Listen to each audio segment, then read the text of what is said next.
Hello, this is David Taylor Klaus. Welcome to Mindset Mondays with DTK. This is episode number 131 in an ongoing series of live broadcasts designed for folk with the growth mindset or folk who'd like to create one. For folks who are focused on getting better at being who they be versus being distracted by merely getting better at doing what they do.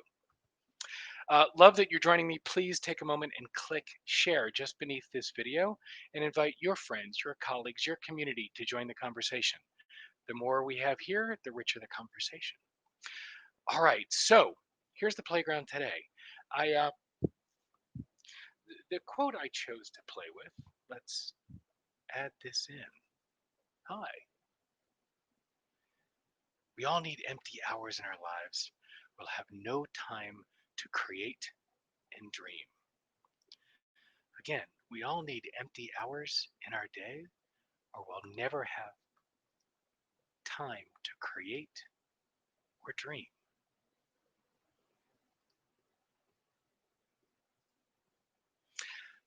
So, as I look at my calendar from the I don't know, last couple weeks, back to back to back to back, particularly on Mondays.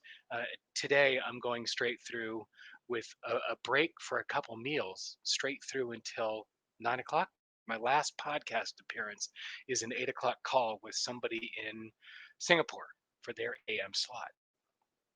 And that's what my Mondays have looked like. I don't know, for the last many weeks. On a couple of them, that's extended like today, way late into the evening. Um, Now that wouldn't be a problem if it was only on Mondays and it was only for a brief stretch. But over the last 3 weeks, more and more of the days in my week have started to look like that. I mean, I get it's the nature of the beast with a book coming. But when I looked at my calendar for this week, there was no daylight in my day. And that takes me back to, I mean, come on. We all need empty hours in our lives or we'll have no time to create or dream. I wish I knew who Robert Coles was. I'd love to share a little nuggets of wisdom. I forgot to look him up. Look, and that lack of time to play and create, therein lies the problem. Man,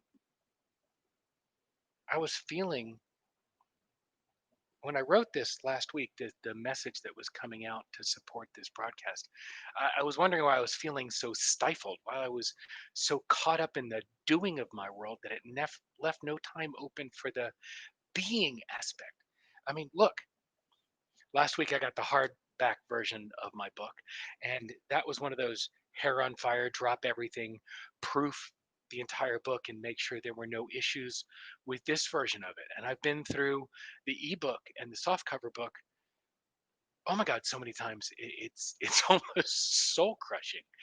And there's so much doing to be done. I'm going to do a broadcast at some point about what I've learned about the publishing process and Amazon KDP. Um, that one may take a bottle of wine to go through it. But look, this is what it's like. And yet I still need time for creating and for dreaming and for thinking and for inventing and just for being. One of the things I'm most excited about on my calendar today is that I'm doing a program called Create Sprint, where I'm working with my coach on create the idea is to create something. And so I literally have chunks on my calendar for the last week, last 2 weeks, and for this week to do nothing but think and dream and create. Actually, scheduled time for it. I don't think that qualifies necessarily for having empty hours to create or dream, but I notice how comical it is that what I created was structured time for the doing of being or the doing of the creating and dreaming. Um, so it's been sort of a fascinating dance between the being and the doing. David Perry, thank you. Robert Coles is an American author, child psychiatrist, and professor emeritus at Harvard University. Thank you. Thank you. I love the folks who come and play in the sandbox with me, and I really appreciate your helping me out on that one. David. Um, but the questions coming up for me for the folk in this community, particularly the folks that are going to be leaning in and diving into not just the book but the accelerator, the email experience that goes along with it to help people keep on track to use the book. Most interesting. Oh, Robin, you posted it as well. Thank you, Robin. I'm really curious. What kind of daylight do you leave in your calendar? What kind of space do you leave to play? What kind of space do you leave to create and to dream? You know, one of the things that with children going back to school right now in parts of the US and more of them going back to school in the first week of September, one of the things that comes up for me is the conversation that kids in this generation don't get bored. They don't experience boredom. That was a huge part of my growing up, right? I got bored and I had to create things to do. I had to create activities. I had to entertain myself. There was no tyranny of the flat glass that I could just pick up and have a supercomputer in my pocket that could entertain me for hours on end. The children of this generation, and not to chide them or the parenting, this is an area of blameless discernment. These children don't experience boredom. And frankly, not many of the adults do anymore either. And yes, I am tying boredom to that blank space on the calendar, the empty hours, the time to create or dream. Because one of the things that happens with the human brain when you are not constantly stimulated is that you stimulate yourself. You create your own thinking, your own ideas.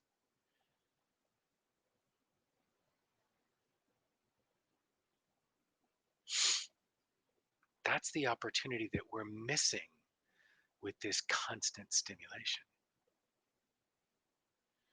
There's a cartoon that my wife cut out and put on the wall in our kitchen 20 years ago.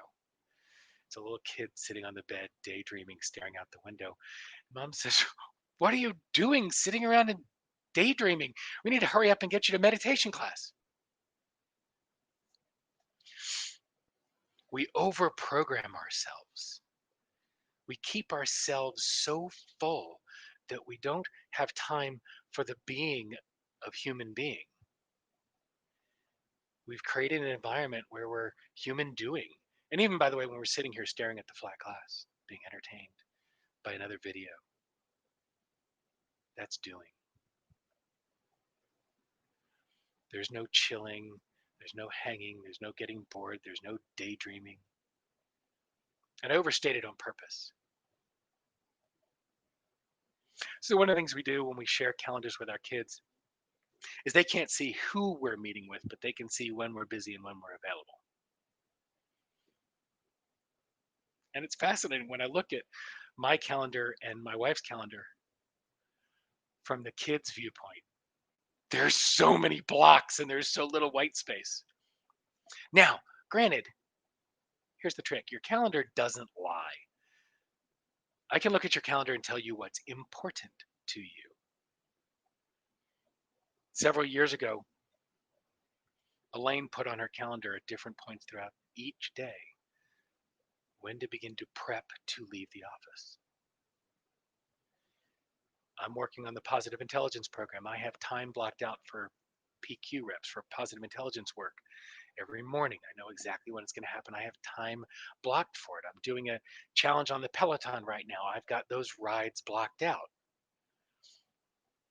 I sort of have lunchtime blocked out. That's getting a little shifted. And and I'm the one who cooks dinner. So a lot of times I'll have dinner and dinner prep blocked out on the calendar. So the things that are important are on the calendar. So granted, some of the blocks that I have on my calendar are not work. They're part of life. And again, not a lot of daylight, even including those blocks. So there are really two things to surface here. One is if it's important to you, put it on your calendar. even if you have to put a block for dreaming and creating.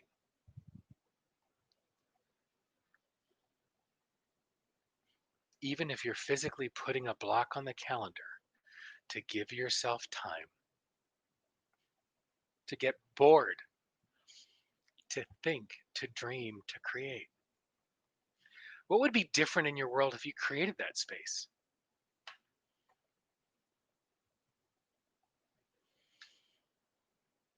By the way, notice the language there.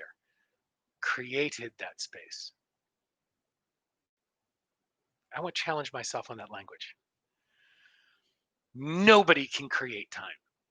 So, what would be, let me ask the question differently. What would be different in your world if you carved out time for dreaming and creating, for being bored? What if you carved out blank space? So, that's the piece. We don't find time, we don't carve out time, we don't do anything like that. Time is a fixed asset. We allocate time, we carve out time, we dedicate time, we block out time. We don't find it, we don't create it.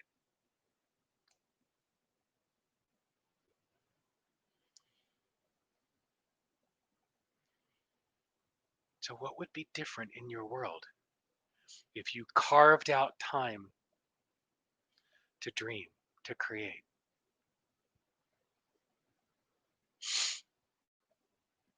I know for me, and not as a shameful plug, this is the kind of thing that's possible. The the whole idea for Mindset Mondays, this entire project that was dreamed up in 2017 and launched in 2018, has been going since then. Everything that's happening here came from sitting still and dreaming and creating.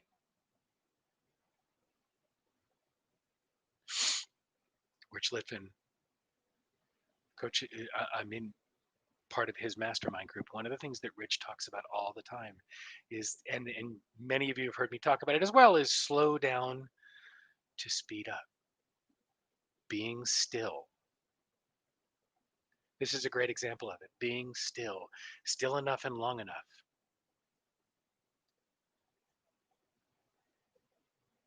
We're in the middle of planning a wedding for my eldest.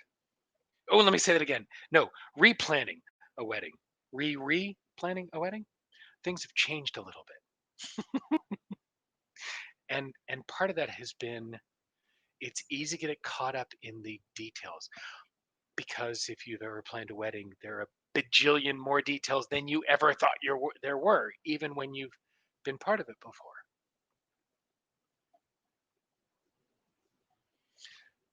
But I watched my eldest and their fiance on the phone the other night stop, pause, and think about what they wanted,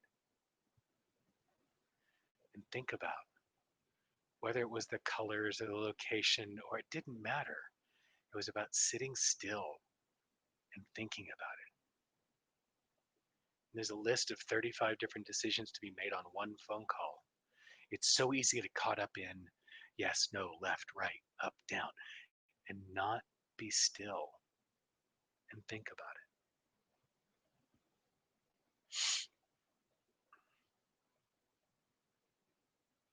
And that's a big piece for me with what's coming up for this fourth quarter that we're staring down the barrel of. Oh my God, we're that close to the fourth quarter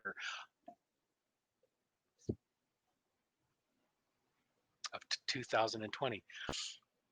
Is the more that I give myself the grace and the space to sit still and think and dream and create, the more that's possible for the rest of this year. The more I give myself that space and the grace to be present, the more impact I'm capable of creating, both on me and my family and the world in my immediate community, but on the world around me. The more I'm able to create. My ability to create is tied directly to my willingness to be still. who've known me for a very long time know that sitting still was not a skill that I was known for. How's that? And it's something that I'm working on a lot. So even if you have to put time on your calendar to sit still, even if you have to mark down on your the way you track your doing world, time for the being, do it. This is a great week for it. It's the end of the month. We're starting the last week of August right now.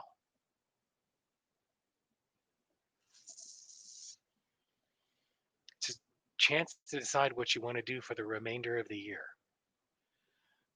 Be still. Dream about what you want to create for the rest of 2020.